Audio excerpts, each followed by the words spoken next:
Hello, this is Dave Hurwitz, Executive Editor at ClassicsToday.com, here with a sequel to a work you probably wouldn't imagine had many sequels.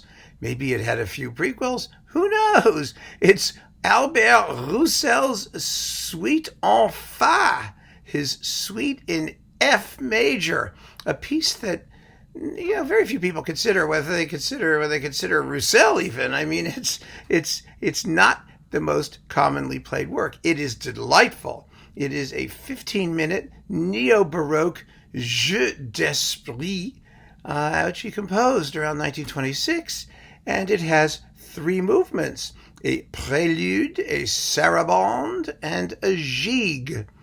Now, the Suite en Fa is vintage Roussel. It dates from the same period as his very famous Third Symphony, and anybody who likes one is going to like the other. I have here the Naxos recording with Stéphane Deneuve and the Royal Scottish National Orchestra, which is absolutely first rate. It's delicious, but what sequels could it possibly have?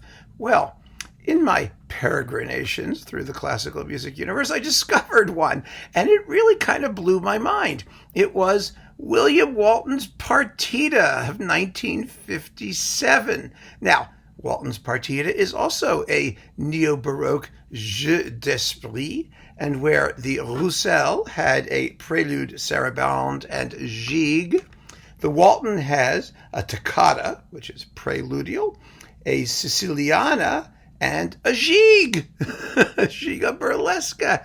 And I'm not talking about just the fact that they have three movements and they evoke sort of the Baroque dance suite, because millions and millions of composers were doing that. What I mean is that there's an actual musical similarity between them, even though the Walton was written 30 years later. And it's all the more remarkable because contemporary composers, they'll borrow from earlier composers. I mean, that happens all the time. But they very seldom borrow from each other in an obvious way.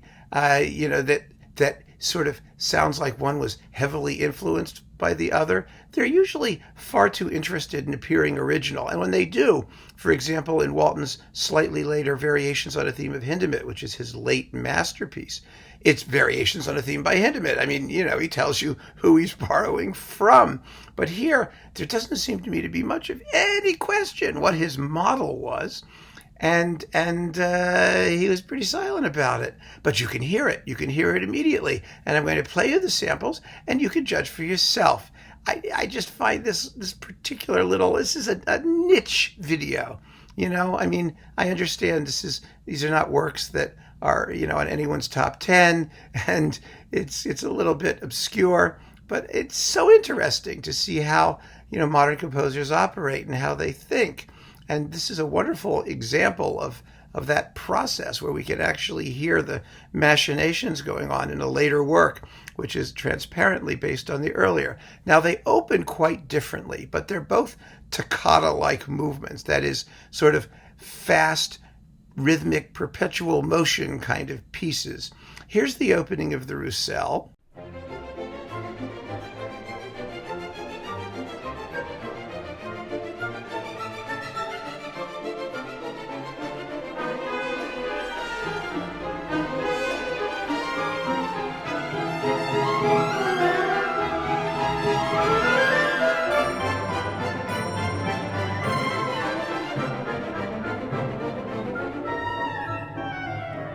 And this is the opening of the Walton.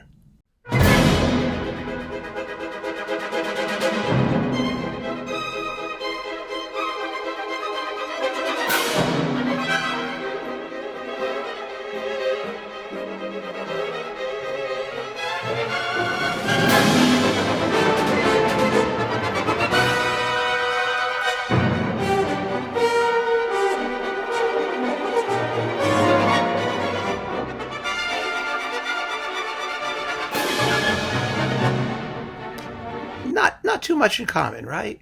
You wouldn't think. But each one of these movements comes to a big central climax, which you hear again right before the end. They have basically exactly the same structure in general. And listen to that climax. It's fascinating.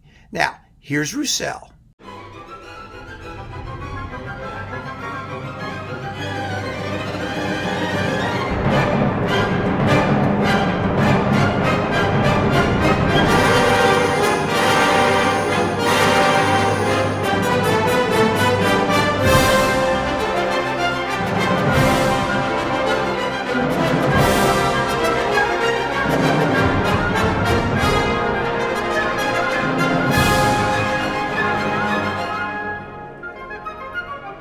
And here's the Walton.